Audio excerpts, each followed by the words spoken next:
السلام علیکم، welcome to my channel. کہانی سننے سے پہلے پلیز میرے چینل کو سبسکرائب کریں اور بیل آئیکن کو پریس کرنا نہ بھولیں۔ رات آدھی سے زیادہ گزر گئی تھی۔ قبرستان میں بدستور خوف کے سائے اور گہری خاموشی کا راج تھا۔ قبرستان کا چوکیدار ایک طرف چارپائی بچھا کر سو رہا تھا۔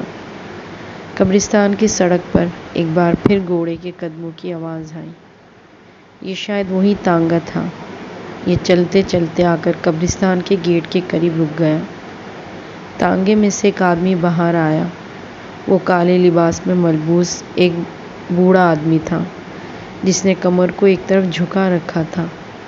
ہاتھ میں ایک ڈنڈا تھا جس کے سہارے وہ تانگے سے باہر اترا تھا۔ اس کا چہرہ چونکہ چادر سے ڈھکا ہوا تھا، وہ کپڑا اس کی تھوڑی تک آ رہا تھا، اس لیے اس کے چہرے کو دیکھنا ممکن نہ تھا۔ اس نے تانگے میں سے اپنا کچھ سامان اٹھایا اور قبرستان کے اندر داخل ہو گیا۔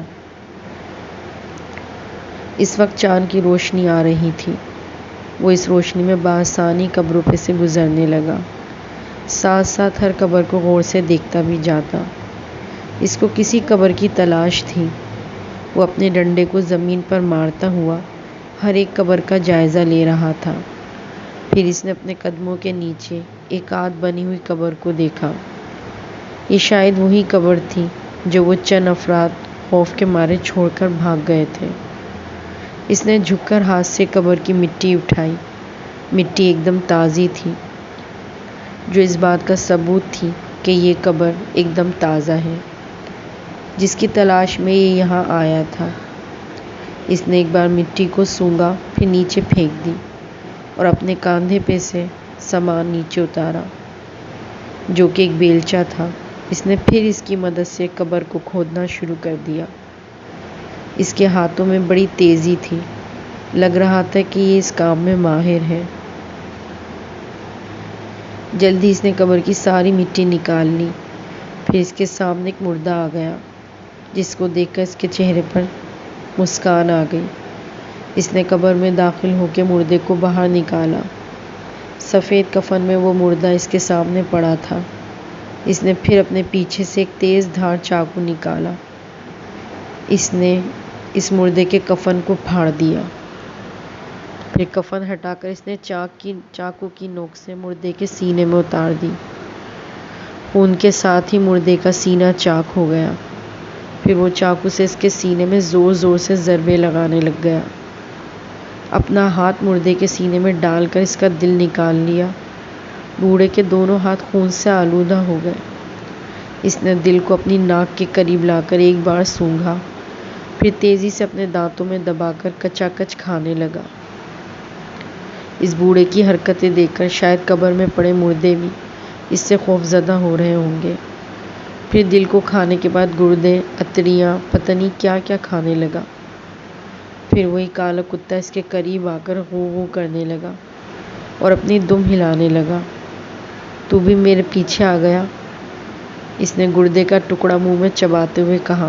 لگتا ہے میری طرح تیرا بھی پیٹ ایک شکار سے نہیں بھرے گا، کھا لے۔ اس نے اتڑیا کا ایک حصہ کتے کی طرف پھینکا اور کتا اس حصے پر ٹوٹ پڑا۔ پھر اس آدمی کے ساتھ وہ بھی گوشت کو اس طرح کھانے لگا جیسے صدیوں کا بھوکا ہو۔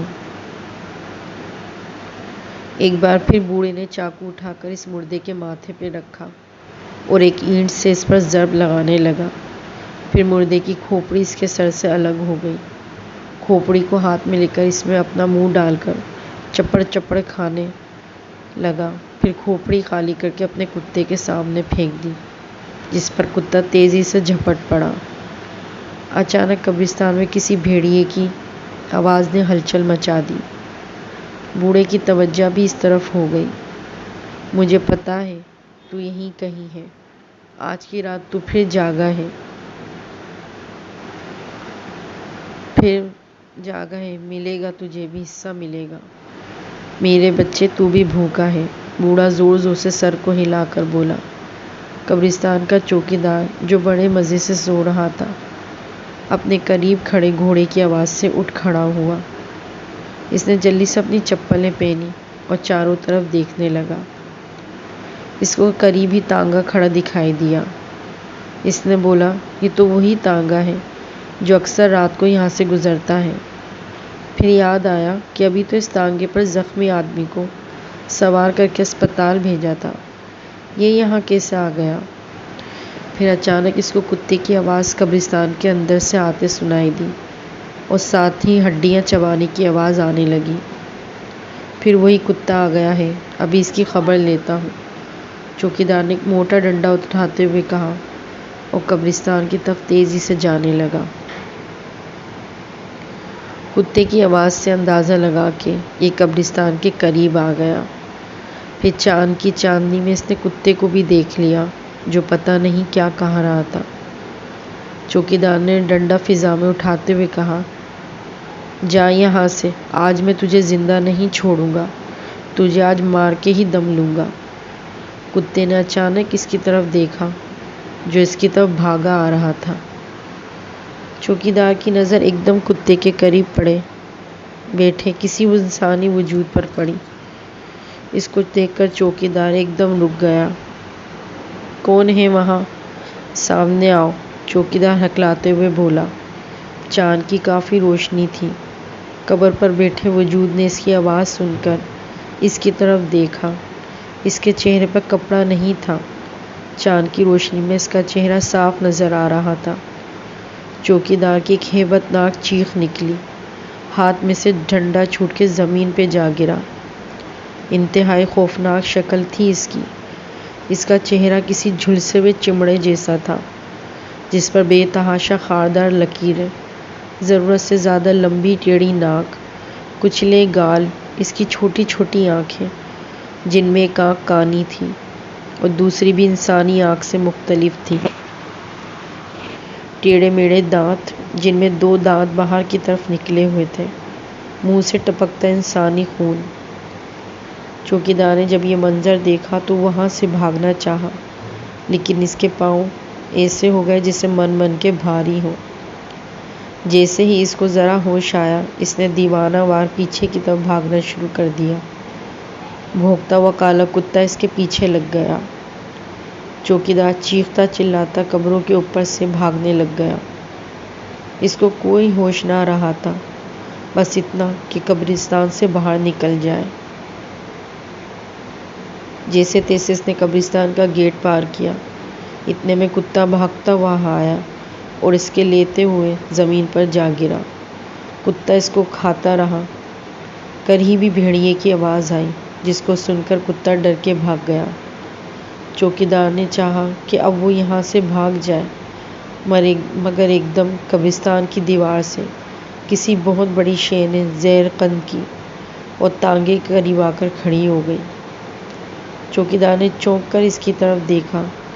6-7 فٹ پر بھاری بھرکم، لمبے لمبے بالوں اور خونخوار بڑے دانتوں والا کوئی بھیڑیا تھا۔ چوکیدار نے اتنا بڑا بھیڑیا اپنی زندگی میں کبھی نہیں دیکھا تھا۔ گھوڑا زور زور سے ہنہنانے لگا جس سے وہ بھی ایک دیو قامت جانور سے خوفزدہ ہو گیا ہو۔ اپنے قریب موت کو دیکھ کر چوکیدار کا منہ کھلا اور آنکھیں پھیل گئیں۔ اس بھیڑیے کی آنکھ کسی موتی کی طرح چمک رہی تھی۔ اس میں آسمان کی طرف منہ اٹھا کے گرجدار آواز میں آہو کیا۔ جب بھیڑیے کی نظر چوکیدار کی طرف سے ہٹی تو چوکیدار بھاگنے لگا، لیکن بھیڑیے نے چھلانگ لگائی اس کے اوپر اور اپنے بڑے اور لمبے دانتوں سے اس کا جسم ایک ہی جھٹکے میں ادھیڑ دیا۔ ایک دل خراش چیخ چوکیدار کے منہ سے نکلی جو کہ اس کی زندگی کی آخری چیخ تھی۔ رات آہستہ آہستہ ڈھل سی گئی تھی۔ رات بیتی تو رات کی تاریکی بھی بھاگ گئی۔ ہر طرف دن کا اجالا پھیل گیا۔ صبح ہوتے ہی قبرستان کی سڑک جو سنسان اور خالی تھی ٹریفک سے بھر گئی۔ تھوڑی ہی دیر بعد ایک سائیکل والے کی نظر قبرستان کے گیٹ پر پڑی جہاں اس نے آدھی کھائی ہوئی لاش کو دیکھا۔ منظر اتنا خوفناک تھا کہ وہ سائیکل سے نیچے جا گرا۔ لاش کی آنکھیں اور منہ اور بہت سے آلات جواب دے رہے تھے۔ وہ واپس سائیکل سنبھالتے ہوئے اپنی بستی کی طرف بھاگا۔ اس کے بستی میں پہنچتے ہی بستی میں یہ خبر پورے شہر میں جنگل کی آگ کی طرح پھیل گئی۔ ساتھ ہی لوگ خوفناک جائے وقوع پر پہنچ گئے۔ پولیس آئی، قبرستان کا جائزہ لیتے ہوئے جلد ہی ایسی قبر ملی جس کا مردہ بھی بہت بری حالت میں پڑا ہوا تھا اور چند ہڈیوں کے علاوہ اس کے باقی اعضاء کا نام و نشان تک نہیں تھا۔ پھر ان کی 2 لاش کو پوسٹ مارٹم کے لیے بھجوا دیا گیا۔ پولیس والے نے بہت دعوے کیے کہ ہم مجرم کو جلد ہی پکڑ لیں گے اور اس طرح جھوٹی تسلیاں دیتے ہوئے چلے گئے۔ یہ اس شہر میں اس طرح کا پہلا واقعہ نہیں تھا، پہلے بھی اس طرح کے 3-4 واقعے ہو گئے تھے۔ شہر کے سنسان علاقے، آبادیوں سے دور جگہوں اور قبرستان میں اس طرح کھائی ہوئی لاشیں ملی تھیں۔ پولیس اصل قاتل کو پکڑنے میں کیا، اس کا سراغ لگانے میں بھی ناکام تھی۔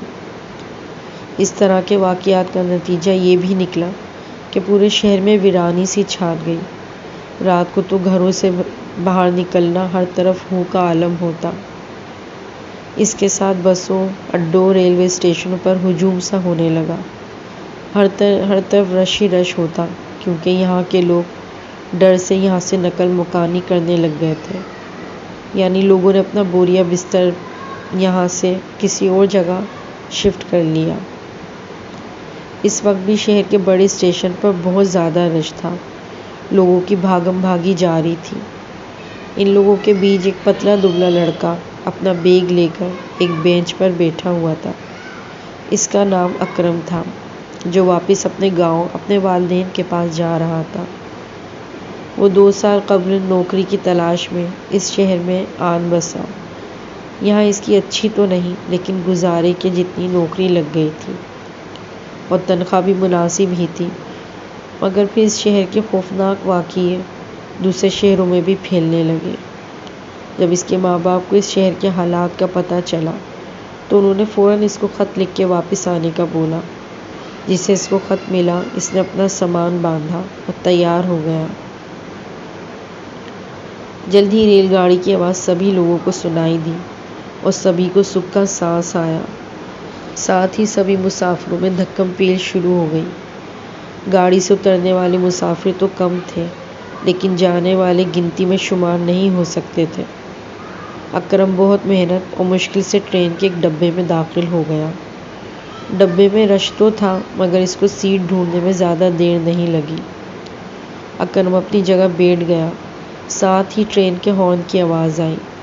پھر ٹرین میں ایک سفید کپڑوں میں ملبوس ایک بزرگ داخل ہوئے۔ اکرم کی بزرگ پر نظر جو پڑی تو پورے وجود پر سفید کپڑوں میں تھا، جن کی داڑھی بھی بالکل سفید تھی اور بال بھی۔ ان کا چہرہ زرد اور سپاٹ تھا۔ وہ بزرگ آنکھیں جھپکائے ٹرین میں موجود ہر ایک انسان کو بڑی غور سے دیکھ رہے تھے۔ مگر حیرت کی بات یہ تھی کہ اکرم کے علاوہ کوئی بھی انسان اس بزرگ کی طرف توجہ نہ دے سکا۔ کسی بھی انسان نے ان کو ایک آنکھ بھی دیکھنا گوارا نہ کیا۔ سبھی اس طرح برتاؤ کر رہے تھے کہ جیسے بزرگ کسی کو دیکھا ہی نہ دے رہے ہوں۔ بزرگ کافی دیر اسی طرح کھڑے رہے، جیسے وہ کسی سیٹ کی تلاش میں تھے۔ آخر اکرم کو ان پر ترس آ گیا۔ بابا جی ادھر آ جائیں۔ اکرم کے پاس اتنی جگہ خالی تھی کہ وہ ان بزرگ کو بٹھا سکے۔ بزرگ آہستہ آہستہ قدم اٹھا کر اکرم کے پاس آ بیٹھے۔ تمہارا شکریہ نوجوان، تم نے میرا خیال کیا۔ نہیں بابا جی، ویسے بھی بزرگ کا خیال کرنا نیکی کا کام ہے، اکرم نے جواب دیا۔ بزرگ بولے، لیکن آج کل نیکی کو پوچھتا ہی کون ہے؟ آج کل تو برائی کا راج ہے، برائی کا بول بالا ہے، ہر طرف بدی ہی بدی ہے۔ نہیں بابا جی، نیک لوگ بھی دنیا میں موجود ہیں، پھر انہی لوگوں کی وجہ سے دنیا قائم ہے۔ بدی کے لاکھ اندھیرے سہی، لیکن نیکی کی ایک چھوٹی سی روشنی ان اندھیروں کو دور کرنے کے لیے کافی ہے، اکرم بولا۔ اس بزرگ نے ہنکار بھرا، پڑھے لکھے روشن دماغ لگتے ہو، تمہارے جیسے لوگوں کی ہی اس دنیا کو ضرورت ہے۔ تبھی بدی ختم ہوگی۔ نہیں بابا جی، میں اس قابل کہاں، میں جو دیکھ رہا ہوں تم نہیں دیکھ رہے۔ بزرگ کا لہجہ بڑا سپاٹ تھا۔ لگتا ہے مجھے جس انسان کی تلاش تھی وہ تلاش مکمل ہو گئی۔ کیا مطلب؟ اکرم حیرت سے بولا۔ تم اتنی آسانی سے نہیں سمجھو گے، بس یہ کہ تم میں وہ طاقت، وہ قابلیت موجود ہے جس سے تم وہ کر سکتے ہو جس کو کئی سو افراد مل کر بھی نہیں کر سکتے۔ بھلا مجھ میں ایسی کون سی طاقت بابا؟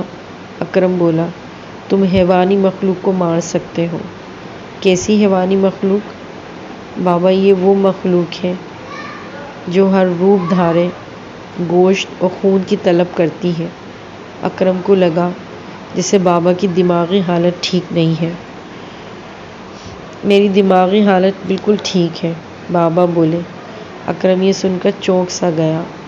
بابا جی آپ کو میرے من کی بات کیسے پتہ چلی؟ اکرم چونک کے بولا۔ اگر میں یہ کہوں کہ میں بھی ان مخلوق میں سے ایک تھا تو؟ اکرم حیرت سے دیکھنے لگا۔ پھر بزرگ بولے، بیٹا حیوانوں کو تو مر کر بھی چین نہیں ملتا جیسے کہ میں۔ اس بزرگ نے اپنے سینے پہ ہاتھ رکھا اور اچانک ہی کہیں گئی بات ہو گئی۔ اکرم اچانک ہی کہیں غائب ہو گئے۔ اکرم ہکا بکا اس خالی جگہ کو دیکھنے لگا جہاں بزرگ بیٹھا ہوا تھا۔